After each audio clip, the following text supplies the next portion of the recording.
पूछो आईएएस क्यों बनना चाहते हैं? मैं देश की सेवा करना चाहता हूं, मैं देश को बदलना चाहता हूं। चाहत जो होता है, कभी तुम मॉल में गए हो और तुमने एक वर्ड सुना है विंडो शॉपिंग, की होगी? चाहत ये होती है विंडो शॉपिंग। कैसे होती विंडो शॉपिंग?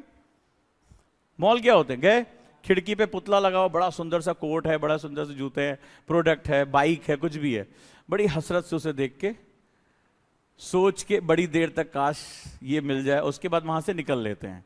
चाहत ऐसी होती है। वो चीज तुम्हारी हुई? तुम्हारी कब होगी? जब तुम उस मॉल के अंदर जाओगे, शॉप के अंदर जाओगे और उसकी जो रिक्वायर्ड कीमत है उसको चुकाओगे, वो चीज तुम्हारी हो जाएगी। ये बाई एंड सेल, सिंपल सा कॉन्सेप्ट है।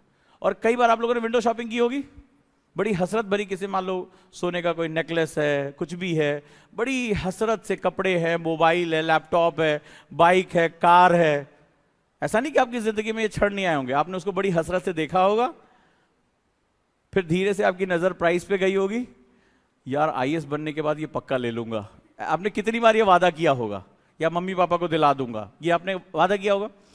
तो जिस चीज के साथ एक्चुअल कीमत नहीं जुड़ी होती, यानी आपकी हैसियत नहीं जुड़ी होती, वो चीज आपकी चाहत होती है।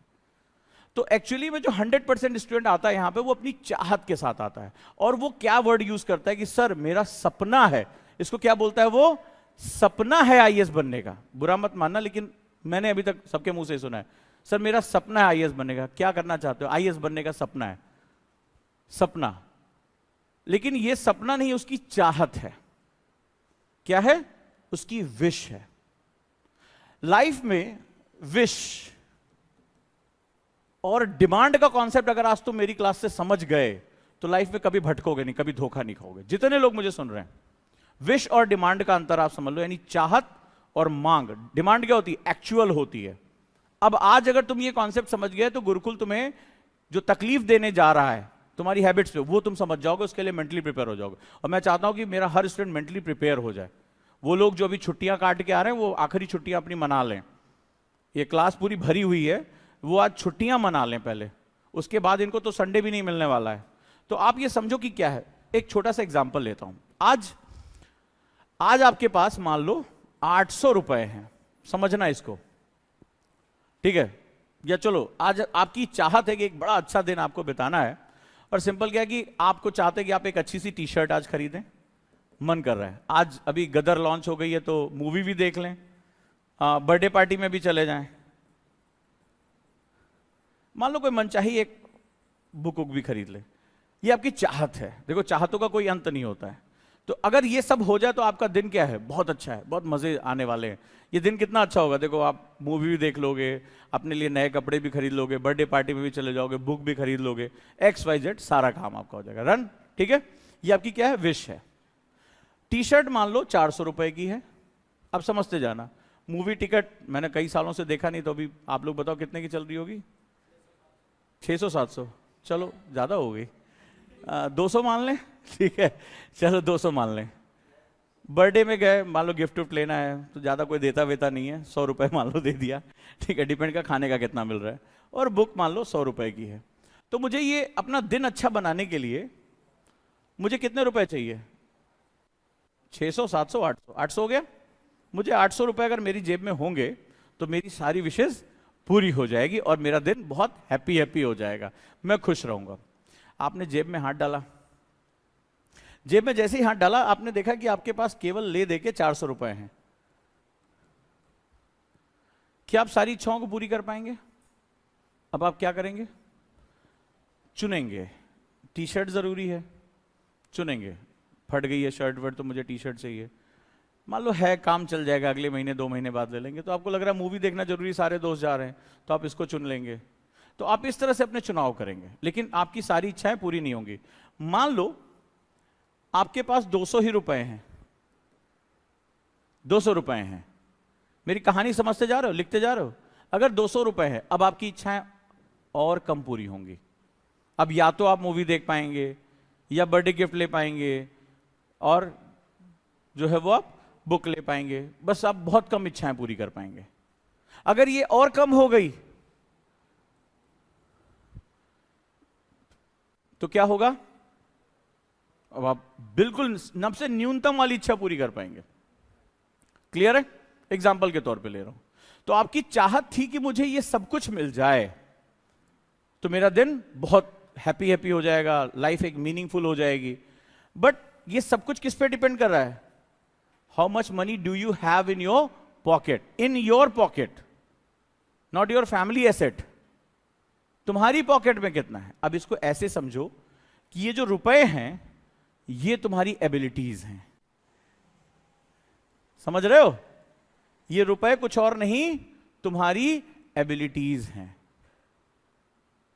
तुम एक वनडे एग्जाम देना चाहते हो, वनडे एग्जाम देना चाहते हो, 100 रुपए। तुम आईएएस बनना चाहते हो, तुम्हें घंटों पढ़ना पड़ेगा, बुक्स के साथ लगना पड़ेगा, तो तुम्हारी एबिलिटीज और ज्यादा होनी चाहिए। तो इसका सीधा सा मतलब है, कभी तुमने रुक के इसके बारे में कैलकुलेट किया? ईमानदारी से बताओ। तुमने यही कहा ना आईएएस बनने की इच्छा है, आईएएस बनना चाहते हैं, कभी इतनी बारीकी से सोचा कि जब हम सबसे बड़े एग्जाम की बात कर रहे हैं तो मुझे अपनी एबिलिटीज को क्या करना पड़ेगा? बढ़ाना। एबिलिटीज मतलब योग्यता। इस एग्जाम को मान लो कोई एक छोटा मोटा एग्जाम है, 4 घंटे पढ़ के हो जाएगा, दूसरा एग्जाम है 6 घंटे पढ़ के हो जाएगा, 6 महीने पढ़ के हो जाएगा, लेकिन यूपीएससी एग्जाम में मुझे पता नहीं कितने घंटे कितने दिन इसी कंसिस्टेंसी के साथ बढ़ना पड़ेगा। और योग्यता क्या होती है? What is the meaning of ability? Ability होती है डिमांड के अकॉर्डिंग सप्लाई करना। जैसे मान लीजिए आपको रटने की बड़ी आदत है, आपने रट बहुत अच्छा लिया, लेकिन एग्जाम कह रहा रिटन होगा, तो क्या आपका रटा हुआ काम आएगा आपको लिखने की? आपने कभी प्रैक्टिस ही नहीं, बोले मैं किताब की किताब याद कर लेता हूं, क्या करोगे? आप राइटिंग नहीं कर पा रहे हो। आप राइटिंग बहुत अच्छा कर लेते हो, बोल नहीं पाते, इंटरव्यू में गए निपटा दिए जाओगे।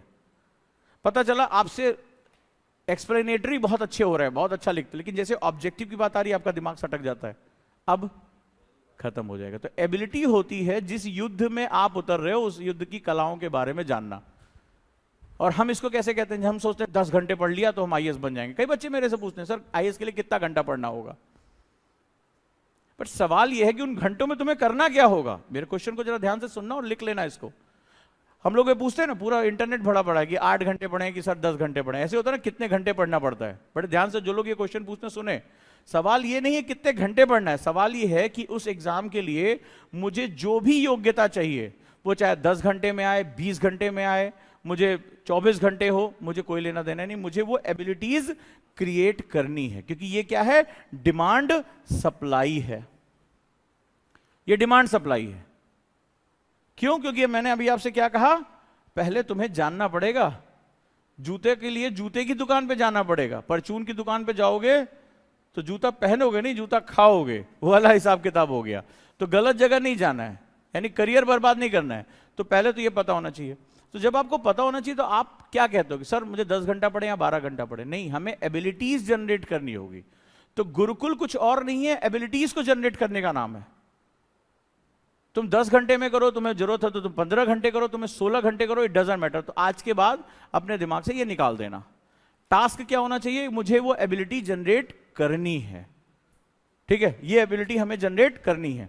क्योंकि डिमांड कब होगी? डिमांड तुम तभी कर पाओगे, विश तो तुम्हारी है कि तुम्हें सब मिल जाए, लेकिन इस सब पाने के लिए तुम्हें क्या करना पड़ेगा? अपनी हैसियत को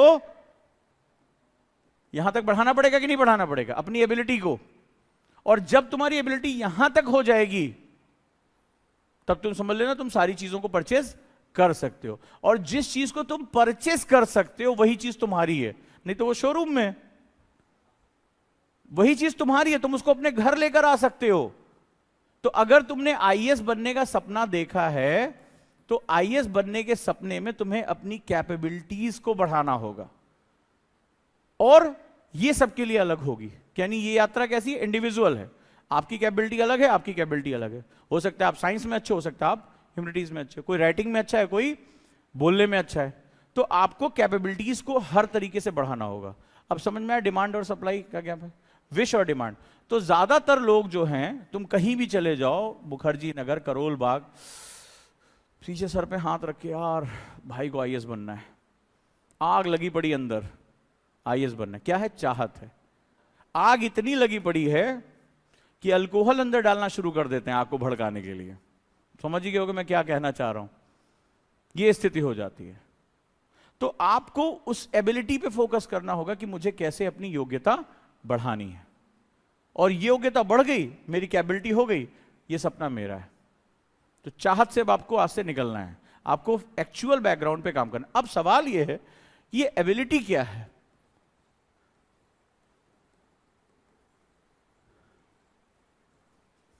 ये सबसे इंपॉर्टेंट, योग्यता क्या है? क्योंकि यही योग्यता क्या काम करेगी? आपकी परचेजिंग पावर। ये सपना खरीदना पड़ता है। क्यों भाई? 13 लाख लोग एग्जाम दे रहे हैं, तुम अकेले होते इस रेस में दौड़ने वाले तो बाबू तुम ही फर्स्ट हो, तुम ही लास्ट हो, कोई टेंशन नहीं थी। 13 लाख लोग इसी सपने के साथ उतर गए। उसमें आजकल एक नया फैशन आ गया जिसको आईपीएस मिल रहा है, आईआरएस मिल रहा है, आईआरटी मिल रहा है, वो सब वापस आके आईएएस बनने के चक्कर में दोबारा एग्जाम दे रहे हैं। वो पहले ही सीट खा चुके, फिर दोबारा तुम्हारी सीट खा रहे हैं। आईआईटी से भी वो यहीं आ रहे हैं, एम्स से वो यहीं आ रहे हैं, सीए करके यहीं आ रहे हैं, दुनिया के टॉप मोस्ट यूनिवर्सिटी से पढ़े हुए हैं वो यहीं आ रहे हैं। ऑलरेडी एसडीएम है फिर भी एग्जाम दे रहे हैं। क्यों? क्योंकि उन्हें आईएएस चाहिए। तो ये एग्जाम का नेचर बहुत ही जबरदस्त हो जाता है। अब ये योग्यता की जो बात होती है, योग्यता आपकी परचेसिंग पावर बढ़ाएगी। सवाल है योग्यता क्या होती है? अब जरा इसको समझो। एक युद्ध हो रहा है, ठीक है? तो आपको पता होगा जैसे महाभारत के युद्ध में एक था कि तलवार वाला तलवार से लड़ेगा और गदा वाला गदा से। चलो युद्ध छोड़ देते, खेल का नियम है, ठीक है? अब खेल जो हो रहा है वो हॉकी का है। हॉकी के खेल के नियम अलग होते हैं। हॉकी का खेल है, आप क्रिकेट बहुत अच्छा खेलते हो, आप क्रिकेट बहुत अच्छा खेलते हो और आपको हॉकी के नियमों की नॉलेज नहीं है। आपको किसी ने बता दिया खेल ही तो है, खेल लोगे। अब आप क्रिकेट से सीधे किस में घुस गए? हॉकी में। वो स्टिक ऐसे पकड़ के चल रहे हैं और आपको ऐसे पकड़ के खड़े होने की आदत है। दोनों का मामला अलग है। आप जैसे ही सामने गेंद देखते हो घुमा देते हो, उनको गेंद को हॉकी के साथ लेके चलना पड़ता है। तो क्या करोगे इस खेल के मैदान में? क्या करोगे खेल के मैदान में? 4 आदमी के सर ही फोड़ोगे, इससे ज्यादा कुछ नहीं करोगे। यही तो करोगे। तो अगर आप क्रिकेट के खिलाड़ी हो, क्रिकेट के जानकार हो, ठीक है, या वॉलीबॉल के खिलाड़ी हो, हाथ से बॉल को मारते हो और फुटबॉल के गेम में तुम्हें उतार दिया, तो फुटबॉल के खेल में अगर हाथ लग गया तो हैंड पेनल्टी हो जाती है। और वॉलीबॉल के गेम में आप पैर नहीं मार सकते, आपको हाथ से ही बॉल टच करनी, वहां पेनल्टी। दोनों के नियम अलग हैं, दोनों के नियम अलग हैं। तो इसका मतलब है जिस खेल में उतरे उस खेल के नियम तुम्हें पता होने चाहिए। योग्यता किसकी बढ़? मान लो तुम्हें पता चल गया कि यार मुझे हॉकी खेलनी है, मुझे फुटबॉल खेलना है और मुझे हाथ से नहीं बॉल टच करना है, मुझे पैर से बॉल टच करनी है, पैर से मारना है, बैलेंस पैर से बनाना है सब कुछ। तो आप क्या करोगे? उस खेल के अकॉर्डिंग अपनी योग्यता स्टार्ट करोगे। दिक्कत जानते हो क्या है? मोर देन 80% स्टूडेंट यूपीएससी में जो तैयारी कर रहे हैं उन्हें इस खेल के नियम ही नहीं पता है। वो क्या कहते हैं? मुझे एग्जाम की तैयारी करनी है, यही बोलते हैं। मुझे एग्जाम देना है। कैसे बोलते हैं? 2024 में मुझे एग्जाम देना है, 2025 में मुझे एग्जाम देना है। अच्छा, एग्जाम इस देश में इसका भी है, इसका भी है, इसका भी है। क्या सभी बराबर हैं? इसमें केवल पीसीएम पूछा जाएगा, इसमें केवल पीसीबी पूछा जाएगा, फिजिक्स केमिस्ट्री बायो। इसमें जो आपका डोमेन सब्जेक्ट होगा केवल इससे पूछा जाएगा। क्या ये बराबर है? और सेम माइंड सेट के साथ हम यहां आ जाते हैं तो क्या होता है हमारा? हमें यही नहीं पता होता है कि इस एग्जाम की रिक्वायरमेंट क्या है। एबिलिटी बढ़ाओगे कैसी? मान लो तुमसे किसी ने कहा यार फुटबॉल का खेल है, तुमने कहा वॉलीबॉल जैसे होता है वैसे। वो भी दोनों बोले क्या होगा चाचा? तो चाचा मतलब जो हमारे मठाधीश होते हैं, कई सालों से तैयारी कर। अबे बोले बॉल से खेली जाती है। अच्छा, तो वॉलीबॉल के खिलाड़ी ने प्रैक्टिस बढ़ा दी, 2-3 घंटे और एक्स्ट्रा प्रैक्टिस करने लगा और पता चला जिस दिन उतरा तो उस दिन पता चला ये मैच तो पैर से खेला जाता है और प्रैक्टिस आपने बढ़ा दी। क्या होगा? तो आप क्या पूछते हैं सर कितने घंटे पढ़ना चाहिए? आप क्वेश्चन क्या करते हो? कितने घंटे? वॉलीबॉल का खिलाड़ी कहे सर मैच क्या बहुत तगड़ा है? कोच ने कहा हाँ बिल्कुल बहुत तगड़ा है। अच्छा सर मैं अभी 5 घंटे प्रैक्टिस करता हूं, मैं 8 घंटे प्रैक्टिस शुरू। बोला हाँ बेटा करो, शाबाश, आशीर्वाद, ठीक है।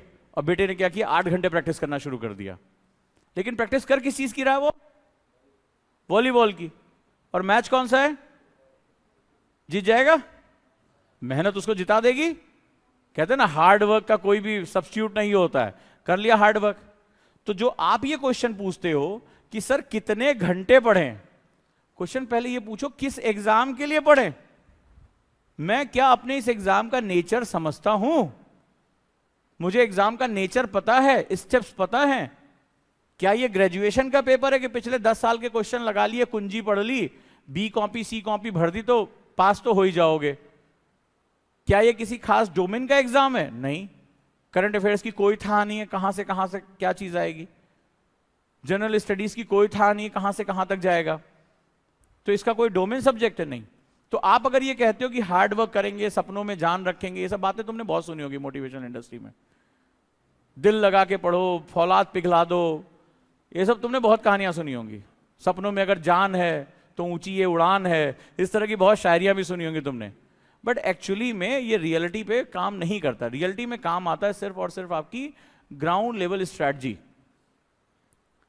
तो हमारी बात ये निकल कर आई कि भाई अभी तक जो हमने डिस्कशन किया कि आपको पता होना चाहिए मेरी दुकान कहाँ है, यानी जो मुझे चाहिए उसके लिए मेरी जगह कौन सी है।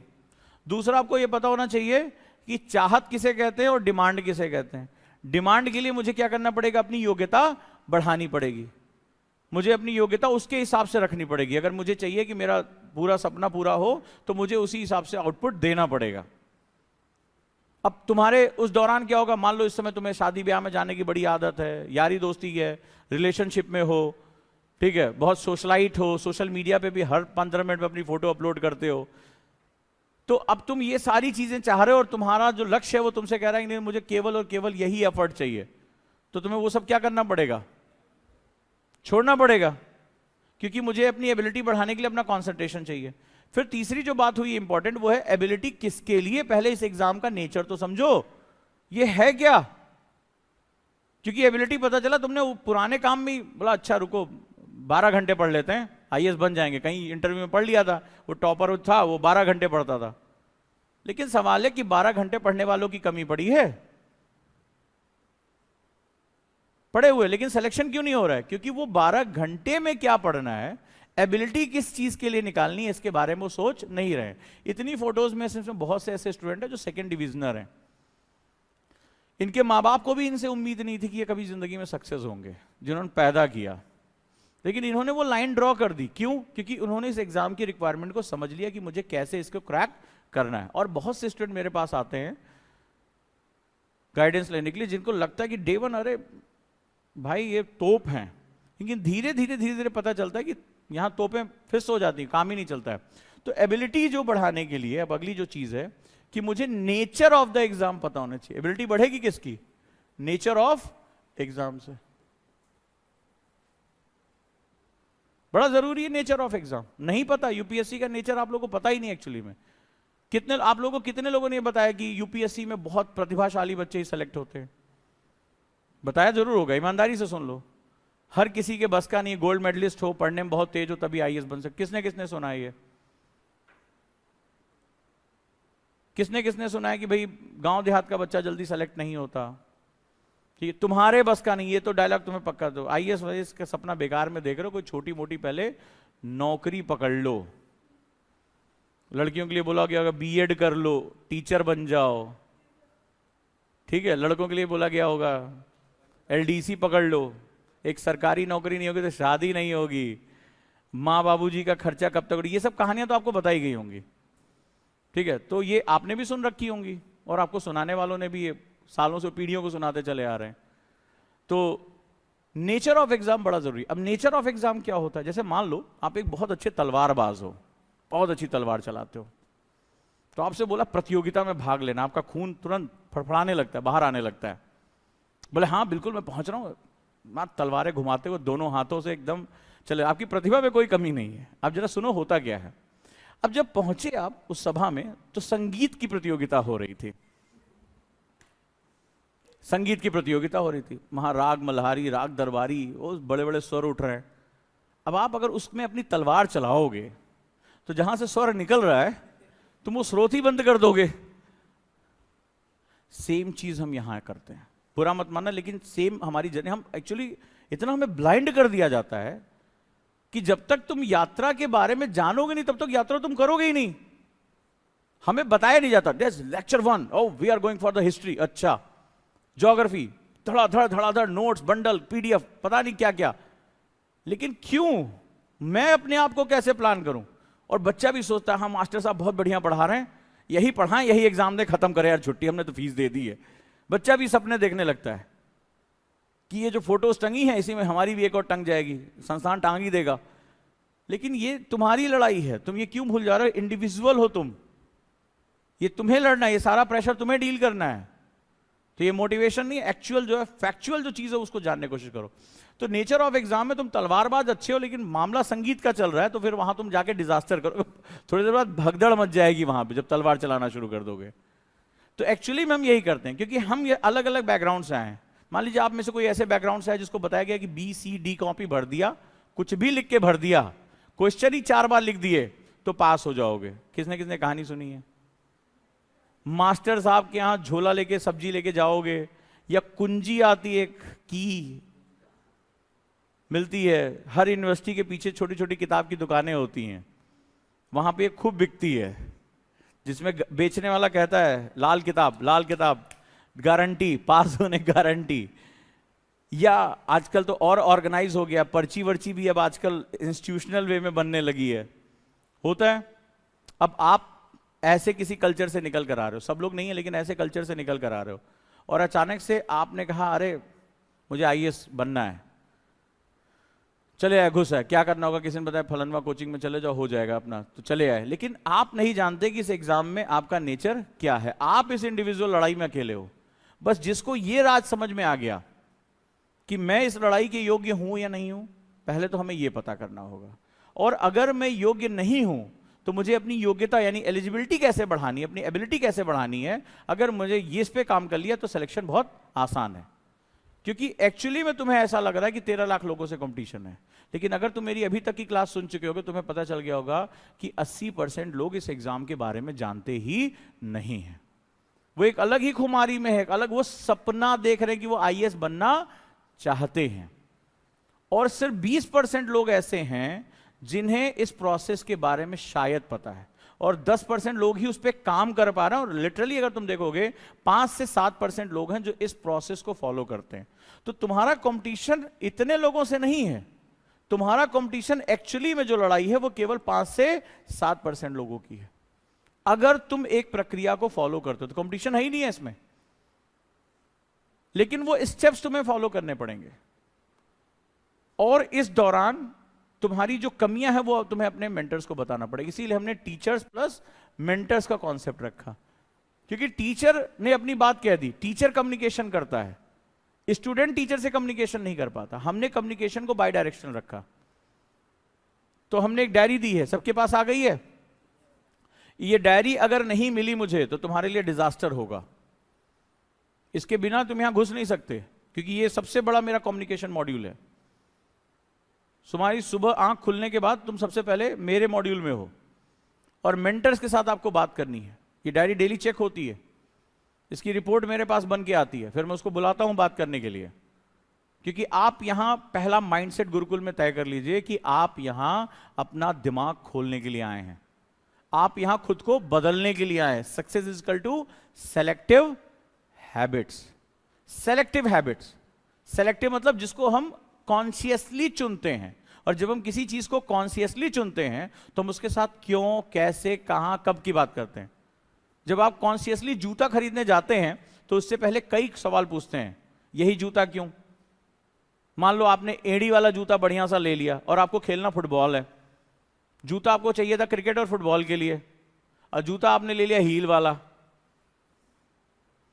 तो पूरा ग्राउंड गएगा टिकटॉक टिकटॉक चलते, तो पूरी आपकी हालत खराब हो जाएगी वहां पे। या किसी ने हील की सैंडल खरीद ली और रनिंग करनी है उसको, पूरा वो रनवे खोद डालेगी उसके अंदर, तो क्या होगा, डिजास्टर होगा ना, गलत चुनाव होने की। तो आप क्या करते हैं, जब आप जूता खरीदने जाते हैं तो आप सारी चीजों को देखते हैं ना। तो सेम यहां पर भी है कि जब आप सेलेक्टिव होते हैं तो आप उसके सारी चीजों को चेक करते हैं। यानी सेंटर आप हैं, आपकी चॉइस है। तो आप किसी और ने टॉप किया, किसी ने क्या किया, आपको इससे कोई मतलब नहीं होना चाहिए। तो आप कौन है, सेंट्रल यूनिट आप हैं। आप यहां आए हैं गुरुकुल में अपनी सारी कमियों को हमें बताने के लिए, सेलेक्टिव हैबिट्स के साथ जोड़ने के लिए। आगे बढ़ते हैं। तो आपका कंपटीशन अगर सही तरीके से चले तो आपका कंपटीशन कोई बहुत ज्यादा नहीं है।